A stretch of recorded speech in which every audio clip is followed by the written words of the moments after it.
어느 목사님이 예배에 대한 시를 썼는데 그 제목이 우리의 예배는 아직도 미완성 의미이지요. 예배드리는 자세에 대해서 한 20가지를 썼어요. 그 중에 몇 가지 시를 읽어드릴게요. 우리의 예배는 아직도 헐레벌떡 뛰어 들어오는 사람, 주보를 뒤적이는 사람, 쪽지를 돌리는 사람, 옆구리를 툭툭 치는 사람, 고개를 떨구는 사람, 킥킥거리는 사람, 아이를 어르는 사람, 조는 사람, 천정을 쳐다보는 사람, 낙서를 하는 사람, 다른 것을 읽는 사람, 시계를 보는 사람, 두리번거리는 사람, 옛일을 생각하는 사람, 앞일을 걱정하는 사람, 헐레벌떡 뛰어 나가는 사람. 이리하여 우리의 예배는 하나님이 기뻐 받으실 만한 신령과 진정의 예배가 되기에는 아직도 아직도 아직도 3번이나 반복했어요. 물론 우리 교회의 예배 현장은 아닙니다만 들으면서 어느 부분은 뜨끔하기도 합니다. 아마 다시 쓴다면 하나가 더 첨가될 거예요. 핸드폰을 보는 사람이라고 말이죠. 예배는 하나님과의 만남입니다. 죄를 지은 인간이 그 거룩하신 하나님을 만나려면 반드시 그 하나님을 만나려면 이게 보통 어마한 일이 아니지 않습니까? 세상에서도 권위 있는 자들을 만날 때 조심을 하고 만나는 법인데, 레위기의 제사법은 하나님께 나아가려면 반드시 이렇게 해야 합니다 하고 하나님이 만든 제사법을 사람에게 주고 그렇게 하도록 했어요. 그래야 만나 주겠다는 의미도 되지요. 그것이 제사법이고 그게 지금으로는 예배가 되겠습니다. 지금까지 우리 3가지 예배를 말했어요. 제사법이었죠. 전체가 5가지인데 하나는 번제, 2번째 소제, 3번째 화목제, 그리고 오늘은 속죄제와 속건죄제를 이야기할 거예요. 번제 말했잖아요. 모든 걸 하나님 앞에 올리고, 소제 고운 가루들이에요. 소중한 것을 올려드리고, 화목제 하나님과 나 사이에 막혔던 담을 뚫고 화목한 건데, 이것은 반드시 사람과 사람 사이에도 화목으로 이어져야 된다. 그리고 4번째가 속죄제인데 이건 하나님을 향한 거고, 5번째 속건죄인데 이거는 사람을 향한 거예요. 그러니까 하나님과 화목해서 사람과 화목하는 화목제, 어쩌면 이것을 속죄죄로, 죄를 지으면 하나님하고 다 풀어야 된다. 그리고 사람과의 관계에 있어서 막힌 게 있으면, 손해보게 한 게 있으면 풀어야 된다. 이렇게 5가지의 제사법을 지금은 우리는 하고 있지 않습니다. 그 이유는 예수님이 제물이 되어서 십자가에 우리의 모든 매번마다 드려야 될 이 제사에 어쩌면 흉측하고도 끔찍한 번제물을 잡아야 되는 그 일을 예수님이 단번에 십자가에서 돌아가심으로 이 모든 죄를 다 짊어지시고 우리에게 자유를 주셨던 그것 때문에 지금은 드리지 않지만, 그러나 예배의 정신, 제사란 이렇게 예배하는 겁니다 하는 것을 끊임없이 예배를 통해 이야기하고 있는 바. 첫 번째로요, 지난주까지 했던 번제와 소제와 화목제는 자원하는 제사입니다. 자원한다는 건 안 드려도 돼요. 드리면 더 좋겠지요. 번제와 소제와 화목제는 자원하는 제사이지만 오늘 나눌 속죄제와 속건제는 반드시 의무적으로 드려야 됩니다. 우리가 살다가 보면 예배를 드리는데 막 기쁜 마음으로 오기도 하고 예배가 기다려지기도 하고, 그리고 예배 속에 무슨 말씀을 하실까 하는 안아주시고 축복해 주시는 그 기쁨을 누리는 마음으로 기쁜 발걸음으로 예배를 오기도 하지만, 어떤 때에는 마지 못해서 가는 의무적인 예배일 수도 있어요. 우리 인생에 살면 이 두 가지가 번갈아 나타나요. 물어볼게요. 오늘은 어떤 마음으로 자원하는 마음일까? 의무적일까? 왔다 갔다 하겠지요. 그런데 재미있는 건 5가지 제사 중에 3번이 자원제입니다. 2번이 의무제입니다. 어쩌면 우리의 삶에 자원제가 3이라면 의무제가 2가 될는지 모르겠다, 그런 생각도 해봅니다. 2번째는요, 반드시 자원제가 됐든 의무제가 됐든 제물이 있어야 됩니다. 제물을 가지고 와야 합니다. 신명기 16장 16절 말씀을 보면 중반쯤에 이렇게 말합니다. 16장 16절이에요. 내 하나님 여호와께서 택하신 곳에서, 하나님이 택하신 곳, 우리에게는 하나님 만나는 이 성전이겠죠. 여호와를 배웁되, 하나님을 만나는 게 제사요 예배입니다. 그런데 그럴 때 빈손으로 여호와를 배웁지 말고, 하나님 앞에 나올 때 빈손으로 나오지 말라는 이 말은 여기 말고도 여러 곳에 나와요. 그래서 우리가 예배를 드릴 때에는, 오늘이 주일이면 그래요, 어떤 게 됐든 그거는 각자의 형편이에요. 정해놓은 거 없어요. 무리하지도 마세요. 그 주일 헌금이라고 그러는 건 주일날 하나님 앞에 또 한 주를 감사로, 또 한 주를 기대로 하나님 앞에 그 마음을 토로하는, 우리가 주일이 없었으면 얼마나 허전했을까. 여러분, 주일이 우리에게 무거운 짐이 되나요? 예배라고 하는 게 우리의 무거운 하기 싫은 짐인가요? 그렇게 허락해 주신 일에 하나님을 창조주로 인정하고 감사해요.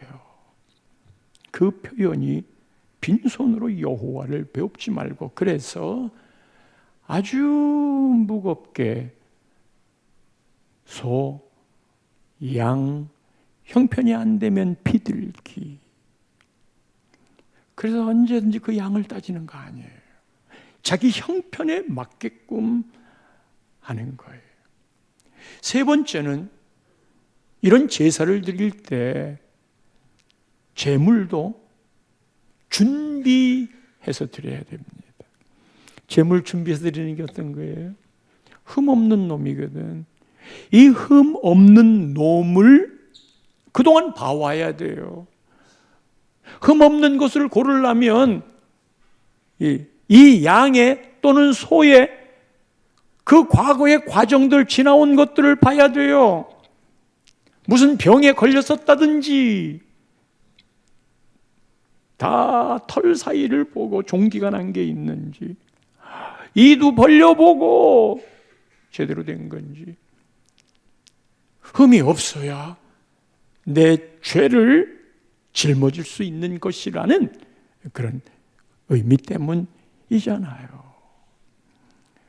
고운 가루를 만드는 소재, 그들은 얼마나 준비합니까? 고운 가루가 나오기까지 씨 뿌려 밭 갈아서 그리고 추수해서 그걸 말려서 그걸 맷돌에 빻아서 체에 걸러서 그 다 준비예요. 제사에는 준비인데 우리 예배도 오기 전부터 준비하는 거예요.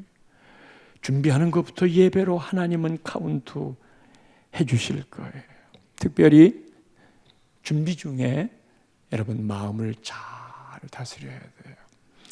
토요일 같은 때 너무 늦게 또는 속상한 다툼 그런 거 하지 마세요. 주일 아침에 올 때도요, 속상한 일들이 많이 있습니다. 애들은 교회 가자고 그러는데 그냥 낑낑대지 따라오지는 않지. 차를 타고 가다가 남편이 운전하고 가는데 아내가 이 길이 막히는 것 같은데 저 길로 가자. 남편이 그 말 안 듣고 지 고집대로 가다가 어머나 길이 얼마나 막히는지. 그러니까 아내가 이따 또 한마디 하지요. 그것 봐, 내가 뭐라고 그래서 저쪽 길로 가자고 그랬잖아. 그 말 듣고 가만히 있을 남편이 어디 있어요. 이것은 네가 저쪽 길 가봤냐? 여기 막히면 저쪽도 막히게 된 거야. 샹. 예. 근데 그게요, 주일날 아침에 일어나는 현상들이에요.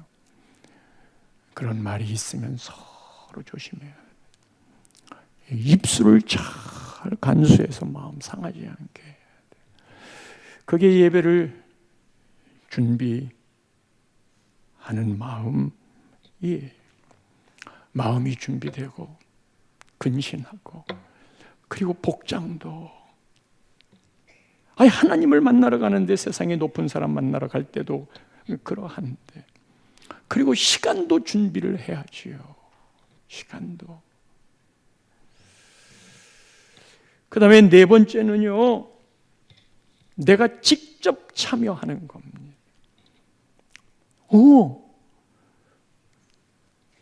여러분 레위기를 보고 이 레위기의 말씀을 그전에는 성경 읽을 때 그냥 다 무슨 뜻인지 몰라서 그냥 다 넘어갔대요. 그런데 거기를 보니까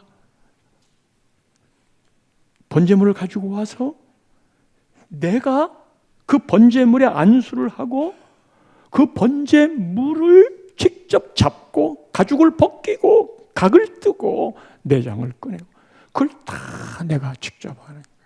예배는 내가 직접 하는 거예요. 그게 예배는 드리는 거예요. 예배를 보는 게 아니에요. 엊그제 돌아가셨던 제가 신학교 다닐 때 설교학 교수였던 정장복 교수님 돌아가셨어요. 이 분은 예배학과 설교학을 가르칠 때 예배 그때는 대부분 본다고 그랬어요. 예배 본다. 지금부터 제군들은 제 나이가 이렇게 먹었어도요. 얼마 전에 만나 뵈러 갔더니 곽군 그러는 거예요. 곽군 학창시절에 그렇게 했던 그 부름 따라서 누구든지 예배를 본다라고 하면 학점의 점수에 반영시키겠다. 그래서 예배는 보는 게 아니고 드리는 거야. 예배를 본다고 생각하니까 관중이 되어가지고 찬양대가 어떠네, 설교가 어떠네. 그리고 내 앞에 있는 사람이 졸아서 오늘 예배, 그 옆에 있는 사람이 그냥 핸드폰 보고 그래서 내가 예배에 오늘 망쳤어. 예배는 다른 사람 때문에 망치는 게 아니에요. 예배를 망쳤다 하는 건 하나님만 하실 수 있는 이야기예요. 설교가 잘못됐으면 하나님이 설교자를, 찬양이 준비가 안 됐으면 하나님이 찬양대에게, 그건 내가 할 일이 아닌 거예요. 우리는 보통 은혜를 많이 받는 것만 생각을 하고, 은혜를 못 받았다, 즉 내 지정의가 만족이 안 됐으면 오늘 예배가 망친 건데, 예배의 주관이 하나님이라고 그랬잖아요. 그러니까 하나님이 우리 예배를 보고 오, 내가 참 기쁘다, 그렇게 흠양하시는 그 예배를 받고 판단하는 건 하나님뿐이라는 말이에요. 그러기에 내가 어찌 예배를 망쳤다 안 망쳤다를 판단할 수 있는가요? 이게 다 예배를 본다고 생각하는 객관화시킨 자세이기 때문에 그래. 근데 예배는 직접 내가 참여하는 거예요. 내가 산재물 드리는 거예요.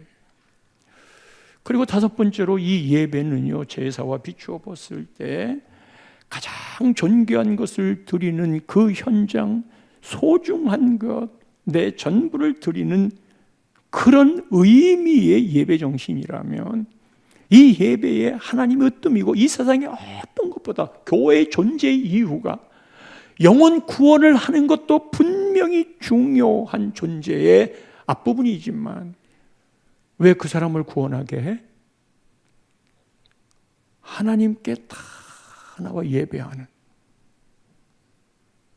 창대하게 땅에서 번성하도록 그런 사람이 되도록 하기 위해, 즉 예배 드리는 사람이 되도록 하기 위하여 영혼을 구원하는 겁니다. 하나님의 백성을, 그게 먼저 전제 조건이니까요.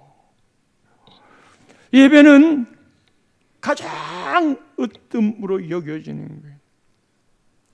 그 예배 순서에 기도 순서가 맡겨지잖아요. 예배에 어떤 순서가 맡겨지잖아요. 어느 때는 1년 동안 우리 재직들 예배 기도 순서를 다 짜놓는데,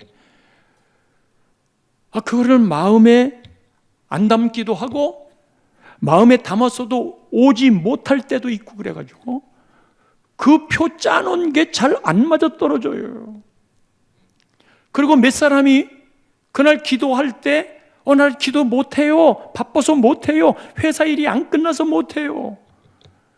그날은 말이에요, 그럴 때도 있지요. 그를 억지로 하는 것도 안 되지만 반차를 내서라도 내가 기도 담당하는 시간은 반드시 나는 지킬 거야. 그리고 몇 날 동안 기도를 준비하잖아요. 아니, 그리고 하나님께 드린다고 생각을 한다면 기도할 때 함부로 하겠어요? 다들 긴장하고 참 많이 준비해서 하시는 거 알아요. 근데 내 사정이 안 맞는다고 그렇게 나 기도 못해요, 그럴 수 있는 건가요? 예배라고 하는 근본을 따져본다면 말이에요.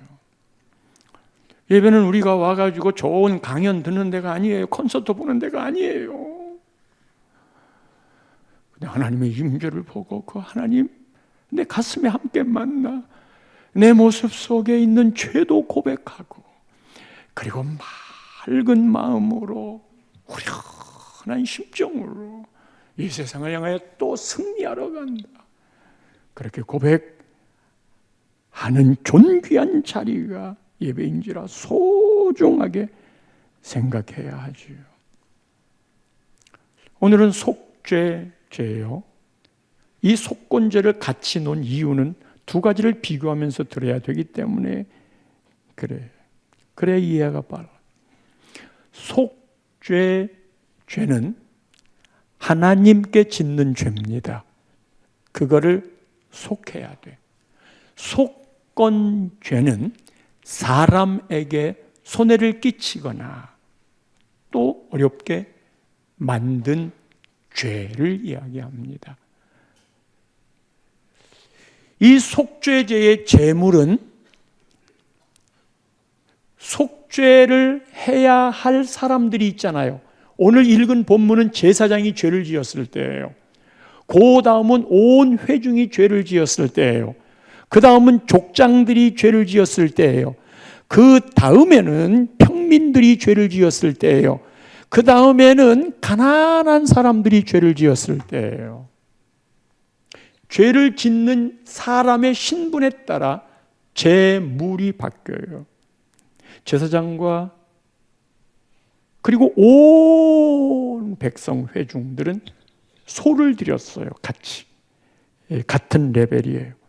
제사장이 잘못한 죄는 전체 영역으로 흘러가기, 영향을 미치기 때문에, 그래서 모든 회중들이 짓는 죄처럼 똑같이 했어요.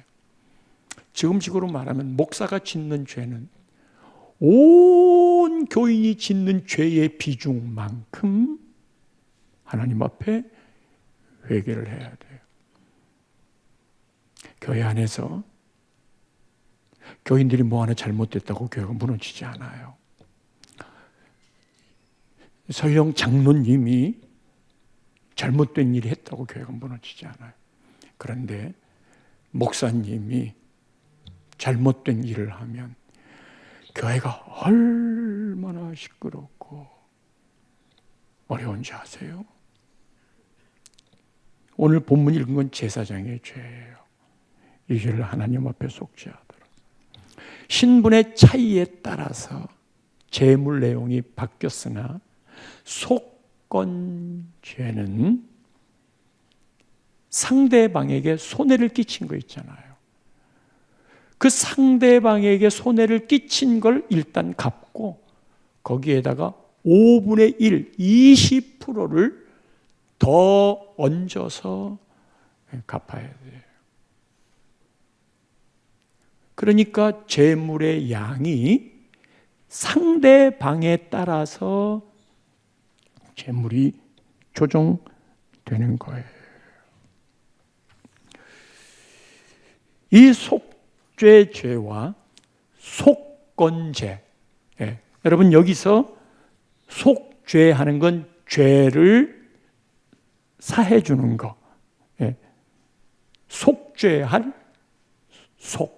그 죄를 없애 주는 거. 그게 속죄죄예요. 속건죄는 속은 같아요. 근데 건은 허물건이에요. 허물, 이 허물을 다른 사람에게 잘못했던 그 허물을 사해 주겠다 해서 속건죄인 바, 이 속죄죄와 속건죄에 공통점이 하나가 있어요. 그 첫 번째로요, 4장 2절 말씀을 보면 번제인데, 이거는 그릇 범하였으되, 잘못한 거예요. 근데 죄를 지어 잘못한 게 어떤 잘못이냐, 어떤 부류의 잘못이냐, 요거를 4장 13절로 가면 조금 더 구체적으로 설명을 합니다. 속죄죄에 만일 온 이 회중이 여호와의 계명 중 하나라도 부지 중에 범하여 허물이 있으나 스스로 깨닫지 못하다가, 그러니까 그릇 범했다는 거는 부지 중에 잘못했는데, 모르고 잘못했는데 깨닫지 못했어. 깨닫지 못하면 제사도 없어요. 깨닫지 못하면 회개도 없어요. 그런데 14절로 가면 깨닫게 돼. 그 범한 죄를 깨달으면 숫송아지를 속죄죄로 드릴지니. 아하. 그러니까 지금 속건죄도 그 뒤에 보면 부지 중에 행했다, 부지 중에 행했다가 반복이 돼요. 속죄죄와 속건죄의 죄는 부지 중에 깨달은 거를 하는 거예요. 부지 중에 깨달은 거. 자, 우리가 일상으로 살면서 그거는 세상 사람들이 다 하는 거야. 이게 무슨 죄야? 그랬다가 여러분, 예수를 믿고 하나님의 말씀을 듣다가 아, 내가 죄가 아니라고 생각했던 그것이 죄였네? 이런 걸 깨달을 때가 있잖아요. 세상에서는 죄가 아니지만 하나님의 말씀으로 들어와 그 법에 내 양심의 기준을 보니 어머나 이게 죄가 되네. 근데 그때 깨달으면 그건 의무적으로 하나님께 속건제를 드리라는 거예요. 성 어거스틴 있잖아요. 방탕한 삶을 살았다가 하나님 앞에 돌아온 성자. 그 사람의 참회록에는 죄를 회개하고 옛날엔 죄 같지도 않았던 게 하나님 앞에 서면 그게 다 죄란 말이야. 사실 이게 우리에게는 불편한 것이기도 하지만 그러나 우리의 영이 맑아지는 일이기도 하잖아요. 죄를 고백하다가 어느 날 자기가 어릴 때 지었던 죄가 생각난 거예요. 어릴 때 엄마 젖을 먹다가 이빨이 근질근질 나올 때 그러잖아요. 엄마 젖꼭지를 꽉 깨면 엄마가 와 깜짝 놀래. 우리 그거 죄라고 생각해요. 그러나 성자라고 하는 건 그거를 죄로. 야, 철이 들면 부모님에게 내가 뭘 잘못했는데 부모가 나한테 해준 게 뭔데요? 그러다가 자기도 자식을 낳으면 내가 그렇게 했던 게 이게 죄였구나. 이게는 잘못했구나. 이게는 잘못했구나.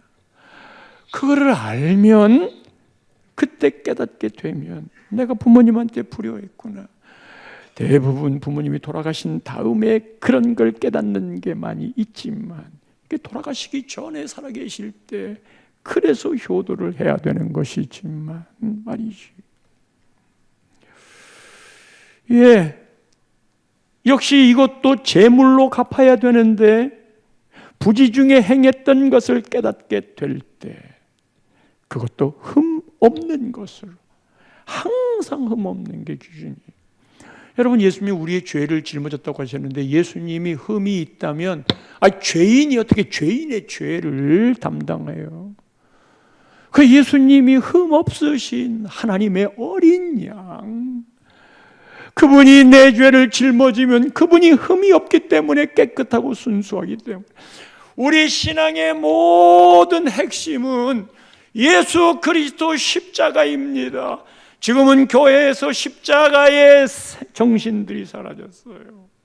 금요일 날 기도회에 할 때도요, 4차원적인 영적 하나님의 세계를 이거를 끌어당겨서 내가 살고 있는 이 3차원의 세계에 적용을 시키고 그것이 눈에 보이지 않는 세계의 은총과 기적들을 누릴 수 있도록 하게 하는 그런 방법들, 그런 루트들을 지금 계속 이야기하고 있는 것인데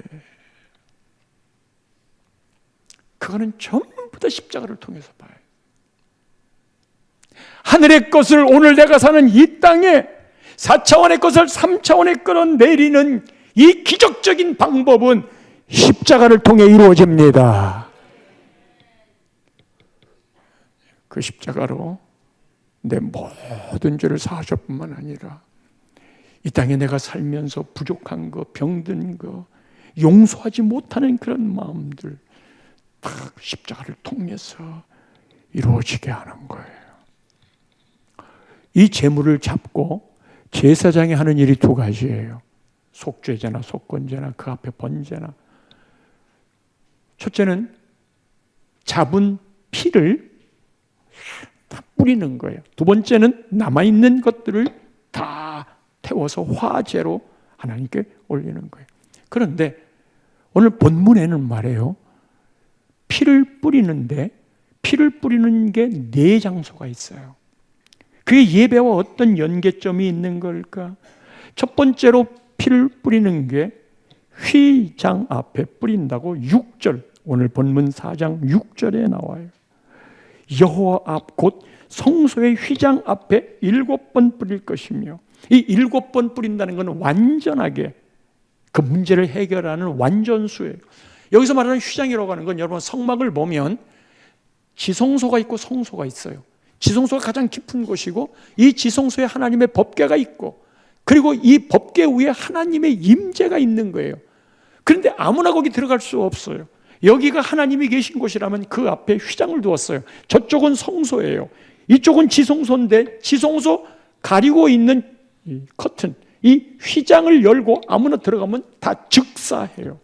제사장도 죄를 갖고 들어가면 그 즉사해요. 휘장은 누구도 하나님을 함부로 만날 수 없게 만든 것이에요. 그거는 하나님의 거룩한 구별의 공간이기도 하죠.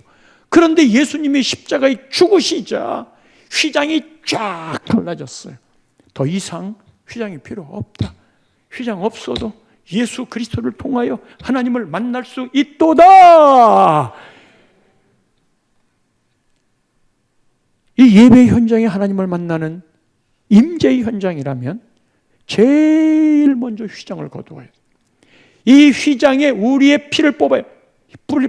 피를 뿌려야 돼요. 이 피가 회개인 거예요.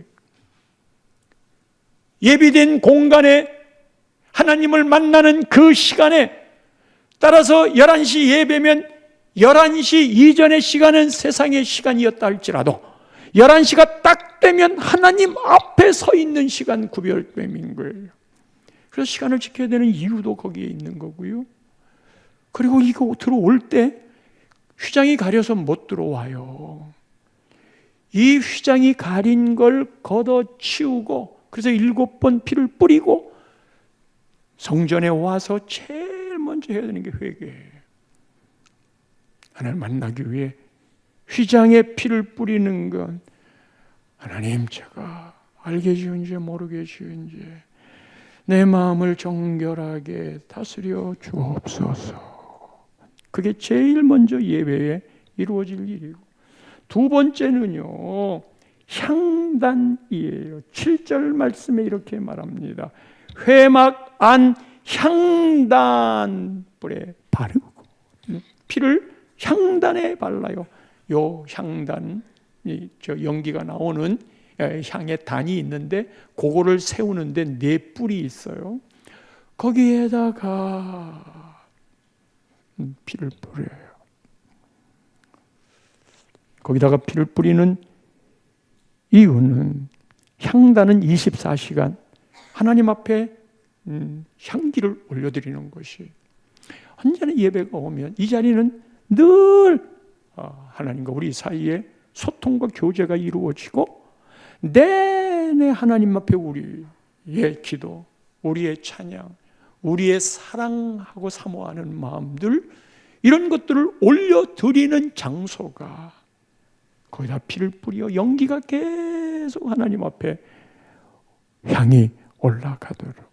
그 다음에 7절 보면 또 그 송아지 피 전부를 회막문 번제단 밑에 쏟을 것입니다. 번제단이 있어요.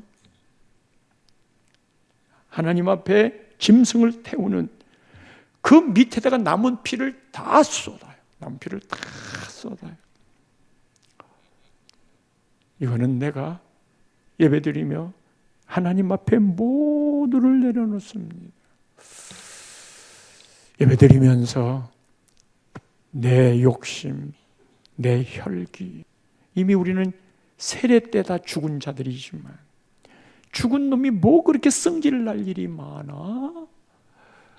그를 다 내려놓는 현장에. 그러니까 내려놓는데 한 군데 더 하는 데가 있어요. 예, 여기 보면 25절 보면 제사장 속죄 제물의 피를 손가락에 찍어 아까는 향단 뿌리였는데 여기는 번제단 뿌리고, 그리고는 그 피는 번제단 밑에 쏟는 건 조금 전에 설명한 거예요. 거기 번제단 뿔이에요. 이 번제단 뿔은 죄를 지은 사람이 누가 죽이려고 쫓아올 때 번제단 뿔을 붙잡고 있으면 그를 죽일 수가 없었어요. 이거는 능력이고 힘이고 그리고 권세인지라. 예배를 드리는 현장에 번제단 뿔에 피를 뿌리는 건 우리가 죄인의 몸이지만, 죄인으로 이곳에 왔지만 하나님이 우리를 받아주셔서 의인이 되고, 그리고 누구라도 왕 같은 제사장이 되어 하나님이 여러분들에게 번제단 뿔의 권세, 능력, 은총, 새 힘, 왕 같은 제사장으로 여러분들을 인정해서 자, 세상으로 나가거라. 세상에 나가 내가 너와 함께하니 넉넉히 이길지어다. 그게 핏뿌림의 의미예요. 마지막으로요, 이 속건죄는 속죄죄가 근본적인 죄라고 한다면 이 속건죄는 이 죄로 인해 나타난 열매, 행위, 결과 이거를 나타나는 거예요. 그래서 속죄죄는 근본적으로 하나님과 풀어야 될 거지만 우리가 이 땅에 살면서 이 죄로 인하여 나타나는 결과물, 행위 요거는 사람에게 나타나게 되는 거라서 속건죄는 반드시 사람하고, 그러면 어느 때에 속건죄를 드리는가 하는 것은 지금 읽을 시간이 안 돼서요 6장 1절에서 7절을 메모해 두시고 레위기 6장 1절에서 7절이 속건죄를 드려야 될 케이스이고 셀교제에도 이 본문이 나와 있어요. 삭개오는 예수님을 만나고 난 다음에 내가 누구의 것을 토색했으면 4배나, 예수님을 만나고 난 다음에 나는 내 소유의 절반을, 사실 삭개오는요 키가 작은 열등감이 있어요. 그런데다가 사람들이 세금 걷어서 로마에 바치는 매국노예요. 그런데 그가 당당하게 설 수 있었던 이유는 세금 세리장이에요. 까불면 세금 매겨버려. 그 권세 앞에 꼼짝 못하죠. 그리고 돈을 갖고 있어요. 그런데 그가 그렇게 중요하다고 생각했던 이 돈을 절반이나 나눠주겠어. 주님 만나고 난 다음에 지갑이 회개한 거예요. 그런데 내가 누구의 것을 속여서 빼앗았으면 내가 4배나 갚겠습니다. 그게 하나님 앞에 죄 사함의 고백적인 결과로 이어지는 거거든요. 밀양 영화 알잖아요. 전도연이가 주연을 맡은 33살인가 남편을 잃고 아들 하나 데리고 살아가는데 이 아들이 유괴당했다가 죽어요. 그리고 그는 감옥에 갇히게 되고 남편이 이렇지 한 아들 하나 놓고 희망을 살아가는데 그 아들 그놈이 죽였지. 갈 길을 못 잡는데 누군가가 전도를 해서 교회를 나가게 됐어요. 교회를 나가면서 마음의 안정도 찾지요. 하나님의 말씀을 들으면서 용서라고 하는 것도 배웠지요. 그래서 그의 마음에 내가 용서하리라. 그러지 않으면 나한테 독이 나오니까 내가 용서하리라 하고는 그 용서하겠다는 말을 하려고 면회를 간 거예요. 그런데 이 아들을 죽인 놈이 자기도 하나님을 만났다. 그런데 하나님이 내 죄를 용서한다고 했다. 나는 죄를 용서받았다. 나는 죄를 용서받았다. 용서해 주겠다는 말, 그 말을 도무지 더 할 필요가 없게 됐어요. 다 용서받았다고 하니까, 하나님이 나 다 용서했다고 하니까, 아니 내가 용서하지 않았는데 누가 용서해? 용서해 줄 사람이 누군데 누가 용서를 해줘? 이게 우리 그리스도인들이 겪고 있는 실수의 삶일 수 있어요. 나 하나님하고 해결했어. 그리고 사람에 대해서는 좀 무시하는. 유대인들은 말이에요, 회개법이 있어. 새해 첫날 지난 1년을 하나님 앞에 다시 정리하고 회개하지 않으면 새해가 보장되지 않는다고 생각을 했어요. 어떻게 살아왔느냐에 따라 새해를 규정짓는다고 그랬어요. 그래서 1월 1일에는 지나온 날들을 회개해야 되는데 열흘 동안 하거든요.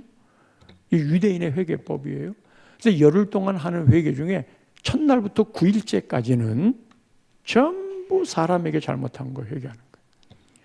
사람에게 묶인 거, 가족끼리 묶인 거, 남편 아내가 묶인 거, 부모 자식이 묶인 거, 내가 알고 있는 지인들과 함께 묶여 있는 거, 새해를 출발하기 전에 9일 동안 그거를 해결을 하고 사람에게 회개하고 변상을 하고, 특별히 꾼 거나 갚아야 될 거는 9일 동안 갚고 가서 용서를 빌고, 그리고 마지막 10일 이 하루 동안에 대속죄일로 하나님께 회개하는 거예요. 하나님께 회개하는 건 마지막 한 날 다 모아서 하는데, 하나님 앞에 사람들과의 관계가 해결 안 됐으면 못 해준다는 거예요. 사람들하고의 관계를 회복하고 그 다음에 하나님 앞에 서라.